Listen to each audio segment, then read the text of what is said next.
నమస్తే, నేను Vaishnavi. Welcome to master key TV. ఇది సామాన్యుడి స్వేచ్ఛకు సంకేతం. ఇక డీటెయిల్స్ చూసుకున్నట్లయితే అసెంబ్లీ కమిటీ హాల్లో ఆన్లైన్ ద్వారా మేడారం సమ్మక్క సారలమ్మలకు నిలువెత్తు బంగారం సమర్పించే కార్యక్రమాన్ని సీఎం రేవంత్ రెడ్డి ప్రారంభించారు.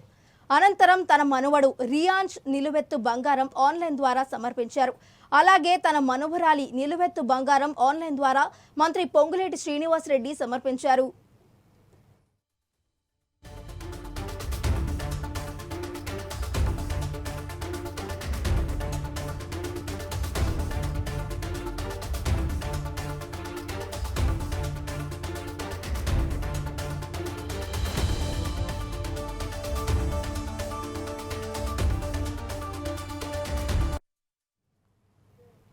తెలంగాణ బిడ్డ భారత మాజీ ప్రధాని పివి నరసింహారావుకి దేశ అత్యున్నత పురస్కారం భారతరత్న దక్కడం పట్ల బీఆర్ఎస్ అధినేత కేసీఆర్ హర్షం వ్యక్తం చేశారు. ఈ పురస్కారం తెలంగాణ ప్రజలకు దక్కిన గౌరవంగా ఆయన పేర్కొన్నారు. పివికి భారతరత్న ప్రకటించాలని బీఆర్ఎస్ పార్టీ చేసిన డిమాండ్ను గౌరవించి పివి నరసింహారావుకు భారతరత్న ఇవ్వడం పట్ల కేంద్ర ప్రభుత్వానికి కేసీఆర్ ధన్యవాదాలు తెలిపారు.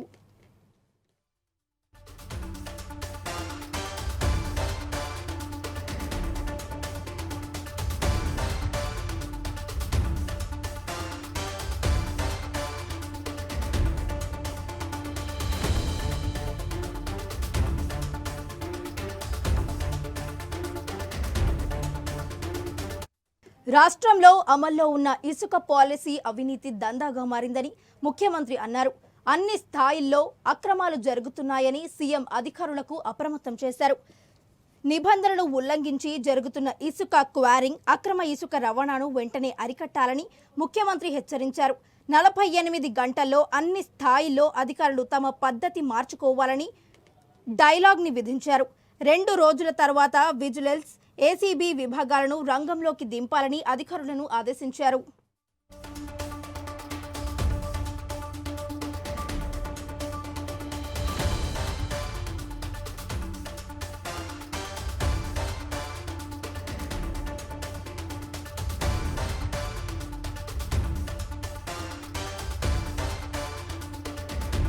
జనగామ జిల్లా నర్మెట్ట మండలం మల్కాపేట గ్రామానికి చెందిన 5 ఏళ్ల బాలుడిపై వీధి కుక్కలు దాడి చేశాయి. స్థానికుల కథనం ప్రకారం ఇంటి ముందు బాలుడు బానోతు బిజన్ ఆడుకుంటుండగా ఒక్కసారిగా వీధి కుక్కలు దాడి చేశాయి. దీంతో తీవ్రంగా గాయపడిన బాలుడిని కుటుంబ సభ్యులు హుటాహుటిన జనగామ ఆసుపత్రికి తరలించారు. వైద్యుల సూచనల మేరకు బాలుడి పరిస్థితి విషమంగా ఉండటంతో మెరుగైన చికిత్స నిమిత్తం హైదరాబాద్కు తీసుకువెళ్లారు.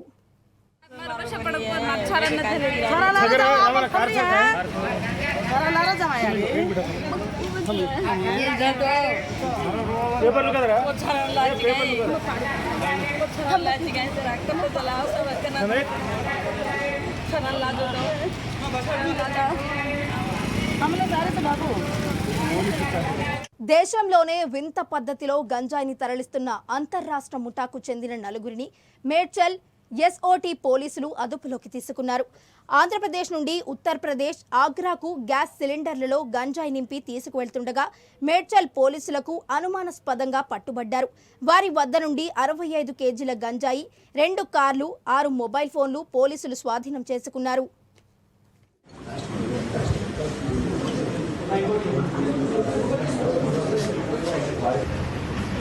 మరియు ఎస్ఓటీ డీసీపీ సార్ చెప్పినట్టు ఇది కొత్త రకమైన నేరస్తుల ఆలోచన భాగంగా గ్యాస్ సిలిండర్లో ప్రప్రథమంగా ఇండియాలో మొదటిసారిగా ఇటువంటి మోడస్ ఆపరెంట్ని ఛేదించిన మా డీసీపీ మేడం ఆధ్వర్యంలో మరియు ఎస్ఓటీ డీసీపీ గారి ఆధ్వర్యంలో వాళ్ళ టీం అందరికీ కూడా మా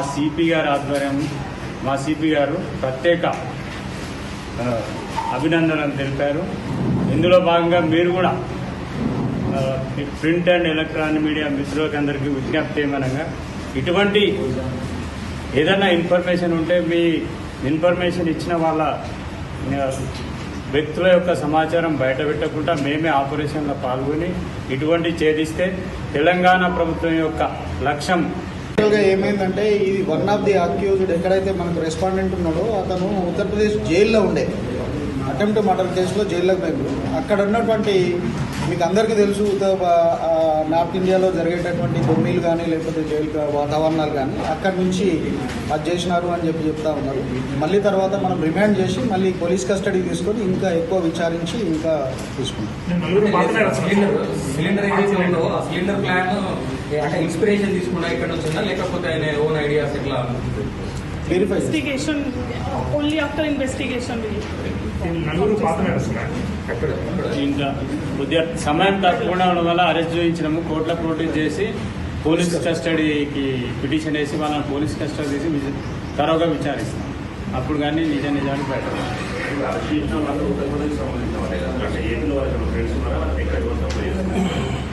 అది తీస్తున్నాం. అదే మాజీ ప్రధాని పివి నరసింహారావుకు కేంద్ర ప్రభుత్వం భారతరత్న ప్రకటించడాన్ని హర్షిస్తూ పివి స్వగ్రామం వంగారంలో గ్రామస్తులు సంబరాలు జరుపుకున్నారు. తెలంగాణ ముద్దు బిడ్డకు దక్కిన అరుదైన గౌరవం అంటూ కొనియాడారు. మేమెంతో సంతోషకరంగా ఉన్నామంటే మరి కేంద్ర ప్రభుత్వం కీర్తిశేషులు పివి నరసింహారావు గారికి భారతరత్న ప్రకటించడం వల్ల మేము మా వంగర గ్రామస్తులం ఎంతో ఉత్సాహంగా పొంగి పొరుతున్నాము. ఎందుకంటే మరి ఇంతకుముందు ఉన్న ప్రభుత్వాలు కూడా మరి ఏది కూడా మరి పెడచెవున పెట్టినట్టయితే ఇప్పుడు ఈ ప్రభుత్వం, ఈ రాష్ట్ర ప్రభుత్వం, మరి మనకు మరి కేంద్ర ప్రభుత్వం మరీ ముఖ్యంగా భారత రత్న ఇవ్వడం వల్ల మా వంగర గ్రామస్తులం అంతా బాజాంత్రులతో బాంబులు వెలిచడం. మరి ఆయన ఒక ఉన్నత చిన్న కుటుంబం నుంచి ఎదిగి మన రాష్ట్ర ముఖ్యమంత్రిగా మరి ఆయన కూడా ఏలినాడు. అప్పటి నుండి మరి రాష్ట్ర ముఖ్యమంత్రి నుండి ప్రధానమంత్రి స్థాయి కూడా మరి వెళ్ళి ఒక మైనార్టీ ప్రభుత్వంలో కూడా మైనార్టీ ప్రభుత్వం ఉన్నా కూడా వినలేని మరి ఎంతో కష్టపడుకుంటా సంస్కరణలు అయితేంది మన దేశం ఏ ఇబ్బందుల ఆర్థిక ఇబ్బందులను ఎదుగదొక్కుంటూ ఎక్కడో కుదబెట్టిన బంగారాన్ని కూడా మన దేశానికి మళ్ళా మన బంగారాన్ని మనకు తెచ్చి ఆయన ఈరోజు ఈ సంస్కరణలే మన ప్రతి ఒక్క ప్రభుత్వం కూడా ఇప్పుడు నడిపిస్తుంది. కాబట్టి మరీ ముఖ్యంగా మన కేంద్ర మరి ఎక్కడైతే కేంద్ర ప్రభుత్వం ఉన్న గవర్నమెంట్కు ప్రభుత్వానికి ప్రత్యేకంగా మా వంగర గ్రామ ధన్యవాదాలు తెలుపుకుంటూ రాష్ట్ర ప్రభుత్వాన్ని కూడా ధన్యవాదాలు తెలుపుతున్నాము.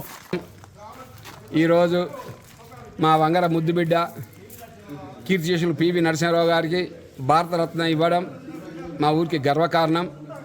వారు ఎమ్మెల్యేగా, మంత్రిగా, ముఖ్యమంత్రిగా వారి పదవిని త్యజించి ఏదైతే అట్టడుగు వర్గాలకు కూడా భూములు ఉండాలని భూ సంస్కరణలు తీసుకొచ్చి వారు పదవిని త్యజించారు. తదుపరి దేశ ప్రధానిగా మన ఆర్థిక సంస్కరణలు తీసుకొచ్చి ఈ దేశానికి ఎంతో దిక్సూచి అయిండు. బహుభాష కోవిదుడు. ఆయనకు ఆలస్యంగానైనా ఈరోజు భారతరత్న రావడం మాకెంతో గర్వకారంగా ఉన్నది. ఈ సందర్భంగా రాష్ట్ర కేంద్ర ప్రభుత్వాలకు మా ఊరి తరఫున మేము ధన్యవాదాలు తెలియజేస్తూ ఉన్నాం. ఇకపోతే మా ఊర్లో పివి నరసింహారావు యూనివర్సిటీ ఒకటి ఆయన పేరు మీద స్థాపించాలని, అదేవిధంగా ఈ జిల్లాను పివి జిల్లాగా మార్చాలని మా గ్రామస్తుల తరఫున మొయినాబాద్ మండలం కనకమామిడి గ్రామ రెవెన్యూ హ్యాపీ హోమ్ వెంచర్లోని రాజు ఫామ్ హౌస్పై ఎస్ఓఐ పోలీసులు దాడి చేశారు. 1-2 నెలలుగా గుట్టుచప్పుడు కాకుండా కొనసాగుతున్న వ్యభిచార కేంద్రంపై పోలీసులకు సమాచారం అందించడంతో ఎస్ఓటి పోలీసులు దాడి చేశారు. ఈ దాడిలో 7 యువకులను 3 యువతులను అదుపులోకి తీసుకున్నారు.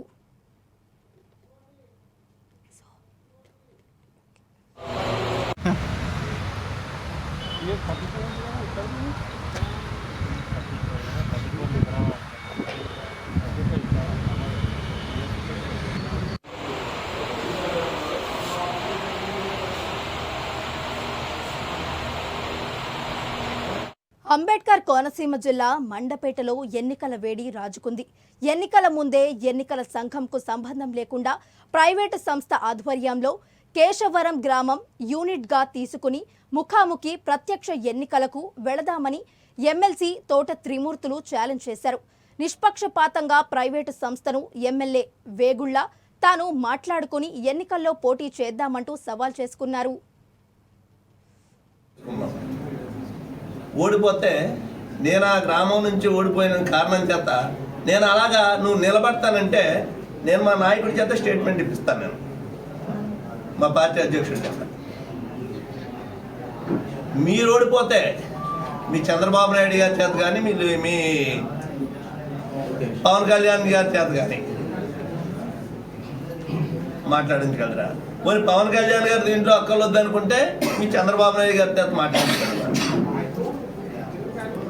మళ్ళీ ఇంకోసారి చెప్తున్నాను, మీరు కేశవారలో దోపిడీ జరిగిందంటున్నారో, కేశవారలో అభివృద్ధి జరగలేదంటున్నారో. సరే, దోపిడీ జరిగింది, నేను దోసేసాను, నేను దొంగనే. మన ఇద్దరం ఒక ప్రైవేట్ ఏజెన్సీతో ఎవరితో మాట్లాడుకుని ఈ రకంగా మేమిద్దరం మాట్లాడుకున్నాం, ఎన్నికలు జరపాలని చెప్పేసి జరిపిందాం. ఆ ఊర్లోని జరిపించి ఆ ఎన్నికల్లో ఒక వారం రోజుల్లో పెట్టేసుకోవచ్చు, కావాలంటే 10 రోజుల్లోనూ మీరు అంటే జరిపించి అక్కడ కేశవరం గ్రామంలో నిన్ను గెలిపిస్తే నేనేదో మాట్లాడటమే కాదు, మా నాయకుడి చేత కూడా చెప్పిస్తాను, మేము రేపు రాబోయేటువంటి ఎన్నికల్లో వైఎస్ఆర్ పార్టీ మెండపేట నియోజకవర్గం నుంచి పోటీ చేయదు. అదేవిధంగా నువ్వు ఓడిపోతే తెలుగుదేశం పార్టీ మెండపేట నుంచి పోటీ చేయదు అనేటువంటిది నేను నాయకుడి చేత కూడా చెప్పించాను. దీనికి నిలబడండి. మీరు 3 సార్లు ఎమ్మెల్యే కదా. పైగా ఈ సవాల్ అనేటువంటిది నేను డబ్బా కొట్టే కౌరు కాదు. 3 సార్లు మీరు ఎమ్మెల్యే అయ్యారు. 3 సార్లు కూడా కేశవరం నుంచి మీకు మెజార్టీ వచ్చింది. 3 ఎన్నికల్లోనూ కూడా మీకు మెజార్టీ వచ్చింది. సరే, నేను వచ్చింది ఈ మధ్యనే కదా ఇక్కడికి. ఏలూరు జిల్లా జంగారెడ్డిగూడెం జిల్లా పరిషత్ హైస్కూల్లో విద్యార్థినుల పట్ల ఉపాధ్యాయుడు అనుచితంగా ప్రవర్తిస్తున్నట్లు ఆరోపణలు వచ్చాయని విద్యార్థిని తల్లిదండ్రులు ప్రిన్సిపల్కు ఫిర్యాదు చేయడంతో ఆమె ఆ ఉపాధ్యాయుడికి మెమో జారీ చేశారు. గతంలోనూ ఆ ఉపాధ్యాయుడిపై అలాంటి ఆరోపణలే ఉండటంతో ప్రిన్సిపల్ అతనికి మెమో జారీ చేసి 15 రోజుల పాటు అతన్ని అబ్జర్వేషన్లో ఉంచారు. ప్రవర్తనలో మార్పు రాకపోతే ఉన్నతాధికారులకు కంప్లైంట్ చేస్తామని ప్రిన్సిపల్ లవకుమారి తెలియజేశారు. 3 బెంచెస్, మొదటి బెంచ్ చివరి బెంచ్ వాళ్ళు మాత్రం వర్క్ చేయలేదు కాబట్టి, అలా చేస్తున్నాం కాబట్టి కొట్టారండి సార్ అని చెప్పారు. బట్ మధ్యలో ఉన్నటువంటి బెంచ్లో 6 ఉన్నారు. 6లో కూడా 3 పిల్లలు మాత్రం ఏమన్నారంటే, అవునండి సార్ మేము వర్క్ చేస్తున్నా సరే కొడుతున్నారు అని చెప్పారు. వేరే అమ్మాయి వేరేలాగా చెప్పింది. ఆ కొట్టడం కూడా ఏంటంటే ఎక్కడ కొడుతున్నారంటే ఇలా భుజం మీద కొడుతున్నారు అన్న విషయం చెప్పడం జరిగింది. నేను వెంటనే మరి కన్సర్న్ సార్ని, హిందీ మాస్టర్ని, మా సీనియర్ టీచర్స్ తోటి మీటింగ్ పెట్టి మరి మేము ఎంక్వైరీ చేయడం జరిగింది. ఆయన చెప్పడం ఏంటంటే, బాగా అల్లరి చేస్తున్నారండి, నేను బోర్డు వైపు తిరిగేటప్పటికీ అల్లరి చేయటం, డీజే మావయ్య విధమైనటువంటి ఒకలాంటి పదాలతోటి నవ్వటం, పెద్ద పెద్ద కేకలు వేయటం చేస్తున్నారండి. ఆ సందర్భంలో నేను స్పీడ్గా వచ్చి చేతితో కొట్టానండి. మరి చేతితో కొట్టడం కనుక మరి తప్పు అయిపోయినట్టు, ఎందుకంటే ఆడపిల్ల, నేను వెంటనే అడిగాను, ఆడపిల్లల్ని మామూలుగానే అసలు ఆడపిల్లల్ని కొట్టకూడదు, మనం ఒకవేళ కొట్టాల్సి వస్తే ఇలా చేయి చాపమని ప్రధాని మోదీ ఆధ్వర్యంలో ఎన్డీఏ ప్రభుత్వం చేస్తున్న అకృత్యాల్ని దేశ పౌరులుగా అందరం ప్రశ్నిస్తామని ఏఐసీసీ కార్యదర్శి కమ్యూనికేషన్ విభాగ ఇన్ఛార్జ్ ప్రణవ్ ఘా కోరారు. ఢిల్లీ నుండి విశాఖ పర్యటనకు విచ్చేసిన ఆయన విశాఖలో జరిగిన సమావేశంలో మాట్లాడారు. అగ్నిపథ్ పేరిట ఉద్యోగాలంటూ నమ్మించి కేంద్ర ప్రభుత్వం చాలా మందిని మోసం చేసిందని ఆరోపించారు. ఈ పోటీల్లో 50 మంది ప్రాణాలు కోల్పోయారని ఆయన ఆవేదన వ్యక్తం చేశారు. Whatever you, and if you do not understand something, ask for clarification, I'll clarify. I'm very happy to be here amongst you. A congressman always looks at Andhra with a lot of that sense of belongingness. It's a long relation, gone through highs and lows. But as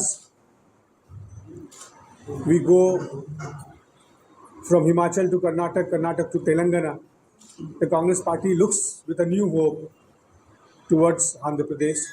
There has been some changes in leadership. Friends, as you know that today as we speak, the parliament is in session. Rahul Gandhi is taking that historical Bharat Jodo Nyaya Yatra. It's a 6,500 kilometers yatra, 65 days long. And in the yatra, he's trying to raise issues which are of people's concern, which concern you and I, our family, people at large. So in the course of these meetings, some youth came and met Rahul Gandhi. And they told him, they shared with him what turned out to be a shocking revelation.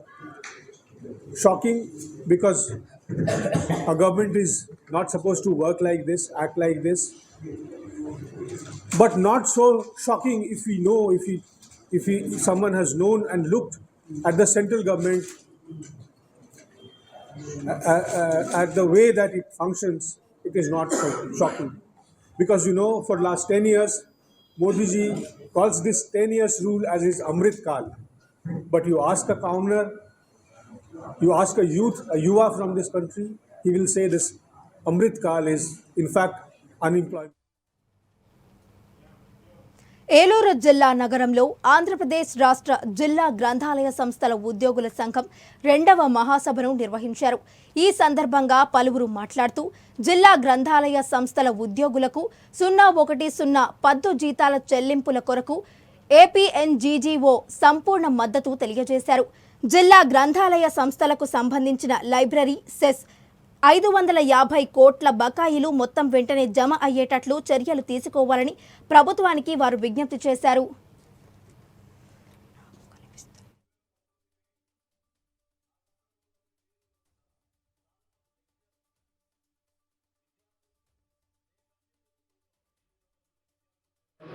వాళ్ళందరికీ కూడా జైబీఎం అనేది నేర్పారు. వాళ్ళు ఎక్కడ పడ్డా కూడా జైబీఎం అంటారు. జైబీఎం అంటే అది ఒక పార్టీకి సంబంధించిందో లేదా ఒక మతానికి సంబంధించినో వ్యవహారం కాదే కాదు. పాడి భాష పదం, పాడి భాష బుద్ధుడు సమయంలో ఈ భారతదేశంలో పాడి భాష అనేది ఉంటుంది. ఆ పాడి భాష యొక్క జైబీఎం యొక్క అర్థం ఏంటంటే జ్ఞానం వర్ధిల్లుగాక, వివేకవంతుడా నీకు శుభమగుగాక, వివేకవంతురాలా నీకు శుభమగుగాక అని అర్థం వచ్చే మాటే జై భీమ్. ఇప్పుడిప్పుడే భారతదేశం మొత్తం కూడా జై భీమ్ వైపు చూస్తూ ఉన్నది. ఈ మధ్యనే గత సంవత్సరం ఫిబ్రవరి నెలలో ఐక్యరాజ్య సమితి 207 దేశాలు సమావేశమై డాక్టర్ బిఆర్ అంబేద్కర్ గారిని ప్రపంచ విమోచకుడుగా అంటే జీసస్ క్రైస్ట్తో, ప్రవక్త మోషేతో, అమెరికా ప్రెసిడెంట్ అబ్రహాం లింకన్ గారితో, అలాగే ప్రపంచ నాయకుడు జెఫర్సన్ గారితో సమానంగా పోలుస్తూ మొత్తం ఈ 207 దేశాలకు సంబంధించిన ప్రతినిధులు జైవీ పలికారు. అది మనం వీడియోలో కూడా చూస్తాం. నేడు జిల్లా గ్రంథాలయ సంస్థల పనిచేస్తున్నటువంటి రాష్ట్ర స్థాయి సమావేశం జరుగుతోంది. ఈ సమావేశంలో పలు సమస్యలపైన చర్చించడం జరిగింది. ప్రధానంగా ఏంటంటే గ్రంథాలయాల పేరున సెస్ వసూలు చేయబడుతుంది, కానీ ఆ సెస్ అనేది ఈ గ్రంథాలయ సంస్థలకు చేరటం లేదు అనేది ఒకటి.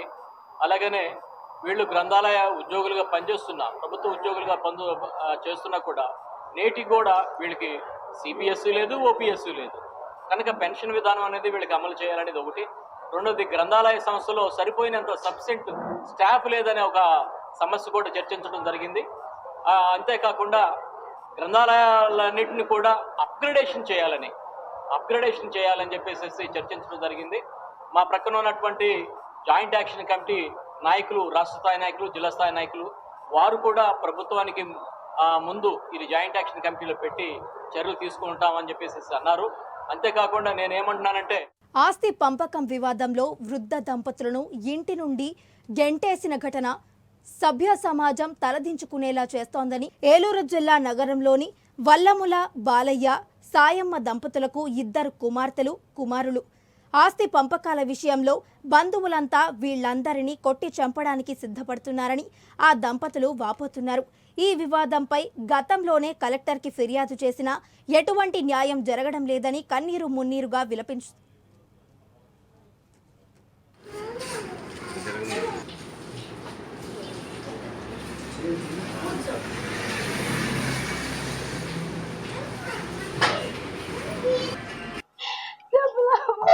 చెప్పండి, ఏడొకటి చెప్పండి. అయితే కూర్చుంటే కొంచెం కూర్చుంటే మీ అల్లుళ్ళు కూతుళ్ళే కొట్టారా? కొడుకులు అల్లుళ్ళు చెప్పమాట అల్లుళ్ళు కొడుకులు కూతురు తోసేసారు మేడం ఇట్లు మేము రిజిస్టర్ ఆఫీస్కి ఆస్తి పెట్టమని చెప్పు, ఆస్తి పెట్టమని అని చెప్పు అడుగుతాం. ఆస్తి పెట్టి అని చెప్పు. అన్యాయం కొట్టి జరిగారు. నాకు ఆస్తి మీద లాక్కుంటారు. నేను బయటికి హైదరాబాద్లోని శరత్ సిటీ మాల్లో సోకు ప్రారంభోత్సవాన్ని ఘనంగా నిర్వహించారు. ఈ కార్యక్రమంలో సోకు కాస్మెటిక్స్ బౌరౌండ్ హెడ్ ఒరూజ్ ఫరీనా, సోకు డైరెక్టర్ జగతిరెడ్డి పాల్గొని వారి ప్రోడక్ట్స్ గురించి వివరించారు. సోకు బ్రాండ్ను ఇక్కడ హైదరాబాద్లో ప్రారంభించడం తనకు చాలా సంతోషంగా ఉందని అన్నారు. ఎంతో మంది ఆడవారు స్కిన్ కేర్ సమస్యతో బాధపడుతున్నారని, దానికి సొల్యూషన్గా సోకు ఉంటుందని తదితర బ్రాండ్కు సంబంధించిన వివరాలను తెలియజేశారు.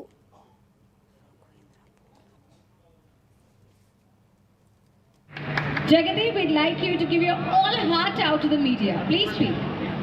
Hi everyone, I'm Jagati Reddy. Little closer, louder. I'm Jagati Reddy, director of Soku.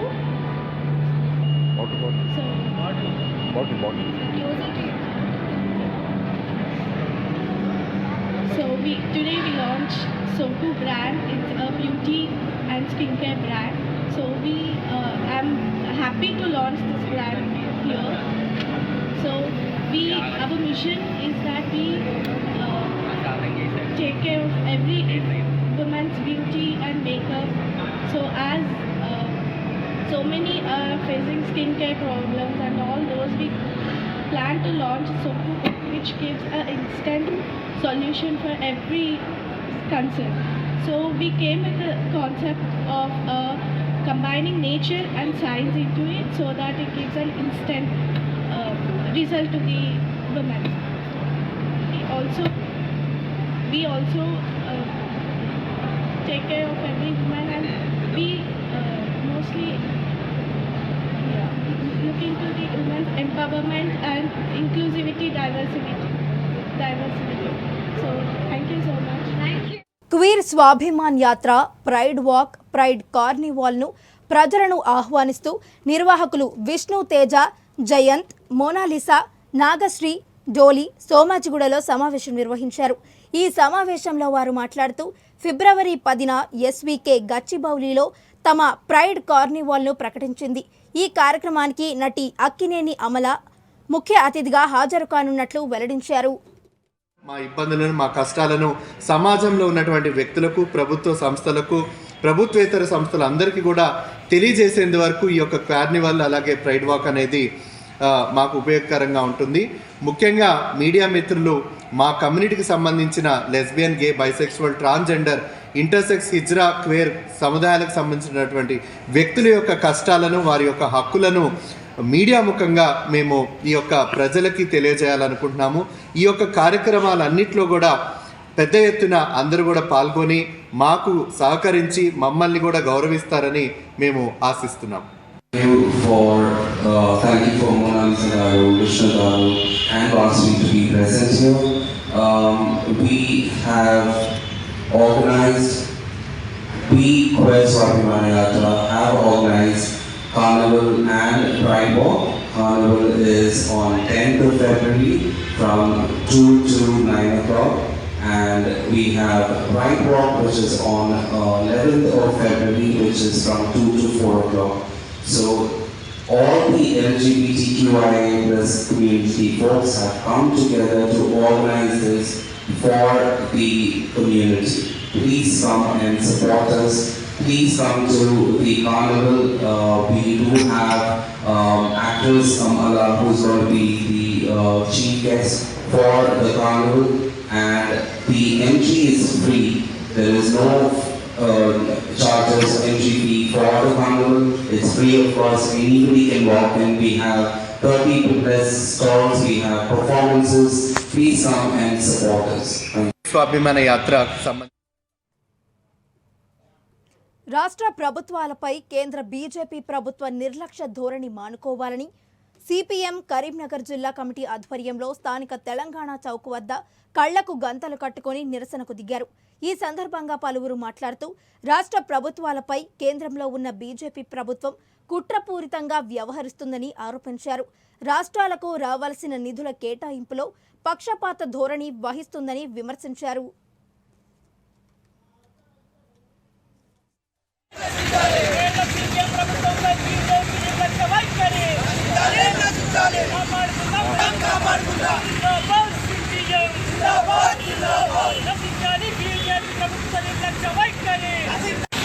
సమైక్య రాష్ట్రాల దేశంగా ఉన్న భారతదేశాన్ని కేంద్రం పదే పదే అనేక అంశాలలో జోక్యం చేసుకుంటూ పెత్తనం చేస్తూ ఉంది. తెలంగాణ రాష్ట్ర విషయానికి వస్తే రూపాయి ఈ రాష్ట్రం నుంచి కేంద్ర ప్రభుత్వానికి పన్ను పోతే దానిలో 53 పైసలు మాత్రమే తిరిగి రాష్ట్రానికి వస్తుంది. అదే గుజరాత్ తీసుకున్నప్పుడు రూపాయికి ₹1.06 పోతుంది. బీహార్ విషయానికి వస్తే ₹1 ఆ రాష్ట్రం నుంచి వెళ్ళి పన్ను వస్తే ₹7 వరకు బీహార్ రాష్ట్రానికి పోతుంది. ఉత్తరప్రదేశ్ కూడా పెద్ద ఎత్తున పోతుంది. ఈ విధంగా ఆర్థికంగా బలంగా ఉన్న రాష్ట్రాలైన తెలంగాణ, తమిళనాడు, కర్ణాటక, కేరళ లాంటి రాష్ట్రాల నుంచి వెళ్ళి పెద్ద ఎత్తున నిధులు తీసుకొని ఈ రాష్ట్రాలకు ఇవ్వకుండా కేవలం నార్త్లో ఉన్న కొన్ని రాష్ట్రాలకు మాత్రమే పెద్ద ఎత్తున ఇస్తుంది. మరీ ముఖ్యంగా ఏంటంటే బీజేపీ అధికారంలో ఉన్న రాష్ట్రాలకు ఇస్తున్నారు. అట్లాగే రుణ పరిమితులు ఇస్తున్న పరిస్థితి అనేది ఉంది. అంటే ట్యాక్సులలో కోత పెడతా ఉన్నారు. ఇక ఇవి ఈ బులెటిన్ అప్డేట్స్. మరిన్ని అప్డేట్స్ తో మళ్ళీ కలుద్దాం. అంటే దానికి వాచింగ్ మాస్టర్ కి టీవీ. ఇది సామాన్యుడి స్వేచ్ఛకు సంకేతం.